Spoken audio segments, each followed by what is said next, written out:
Hey there. It's Max Van Landingham. Um, and I want to talk to you about things I've been thinking. I want to share my thoughts with you. Thoughts about sort of the role that artists play in society and the role that tools play in the life of the artist, and how gear matters a lot, tools matter a lot, um, but kind of not in the way that maybe you think. Um, I'm like a musician. I'm a guitarist, and I do a lot of electronic music stuff. And I also do photography, and both of those fields are full of people who are really sort of technically obsessed with stuff, about what piece of music equipment is better, how to make the perfect setup where everything works perfectly and it's the most efficient setup. You know, your card reader auto exports the files from your camera, and you have a something set up so it copies it to your, like, it's nerd stuff, and I'm a huge nerd, but that kind of ended up being an issue for me as an artist. Those two parts of my personality ended up clashing, because all the technical stuff is very rational. It's very specific and very justified, and like there are specifications for why one camera is better than another, why one audio interface is better than another, whatever.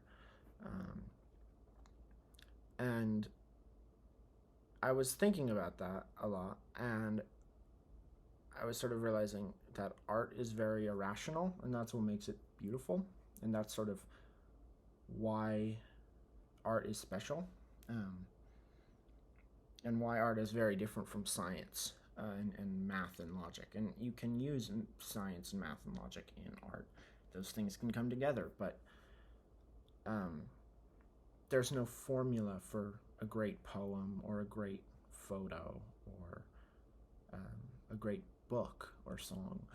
Um, it's very dependent on the sort of wild, irrational feeling within the artist's heart and mind. Um, like these things like love and hatred and just passion and sadness and all these feelings, like they're often very irrational. And in my eyes, art is sort of meant to capture these irrational feelings, um, and sort of show something about being human, I guess. Um, at least a lot of the art I like, and so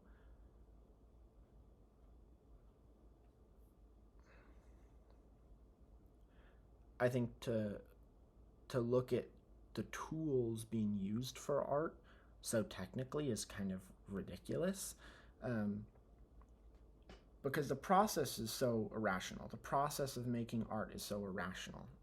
It's so sort of vibes based, and then a lot of us artists look at the tools we use with a lot of justifications and logic. And even when it comes to something like writers saying, well, I like a typewriter because it's distraction free, I mean, that's a fair reason. But I think the real reason a lot of artists like a typewriter, and why why I like mine so much, is little Royal. It's a little bit broken. One of the keys is replaced, and there's something funny going on with this. I don't think it's really working the way it's supposed to. But this got me into writing because it speaks to me, totally irrationally.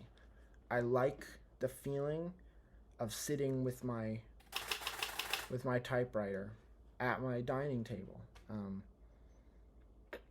and it's slower and sort of more frustrating often than writing on the computer, but I kind of feel like a writer when I do it. It puts me in the headspace of like, I'm sitting down with my object. This object I love, I have a connection to, and I take care of it, and I feel like it sort of speaks back to me when I sit down. Like, I've sort of shared the artistic process with this thing. It's very imperfect. It's not technically very justifiable, but I think it's beautiful and it inspires me. And so I think that's important for my artistic process.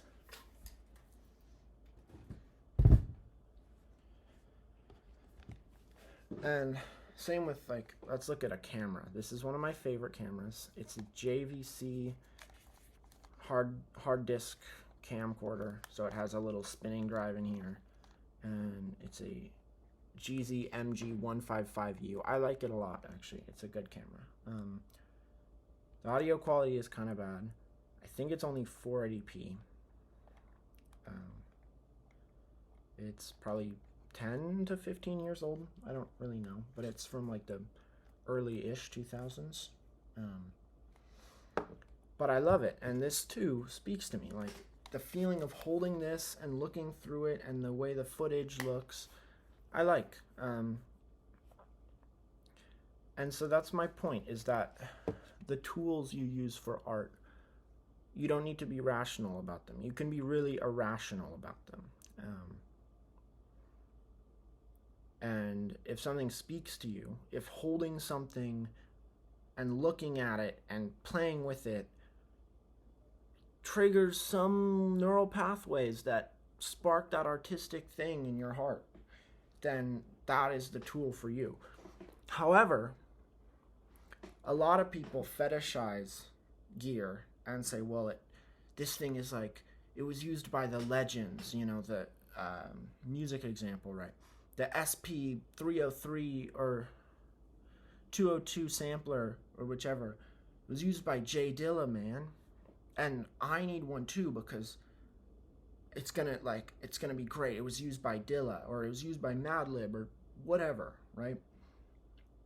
But here's the thing. Just because that piece of gear spoke to Jay Dilla doesn't mean it's gonna speak to you.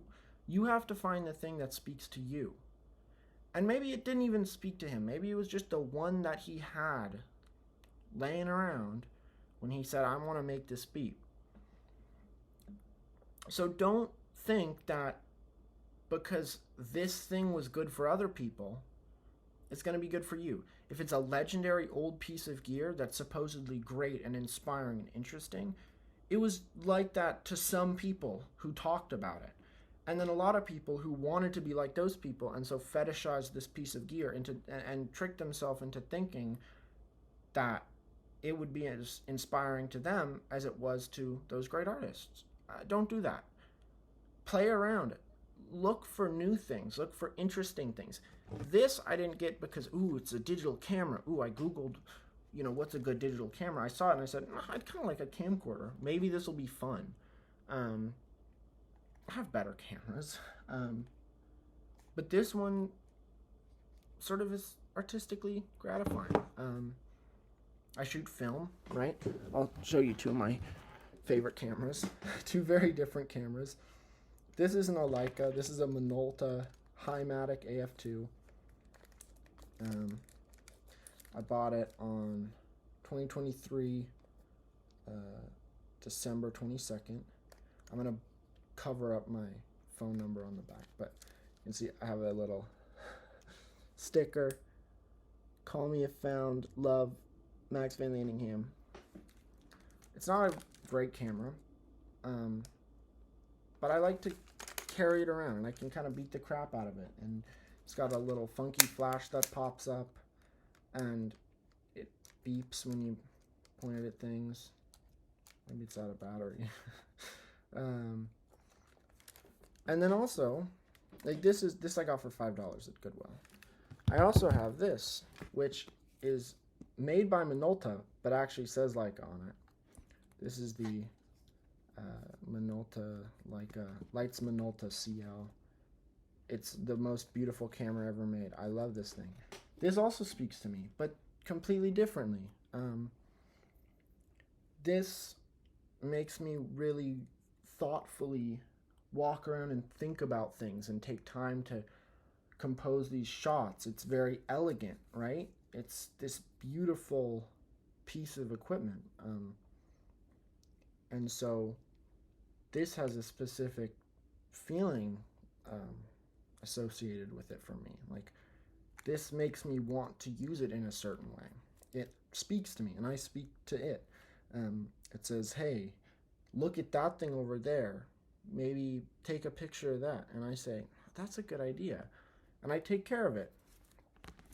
And then this is fun. This is like your boy. You throw him in your little bag, and he's like, hey man, take me out, point me around, start taking pictures of crap. They're probably going to be shit, but they're fun, and they capture something.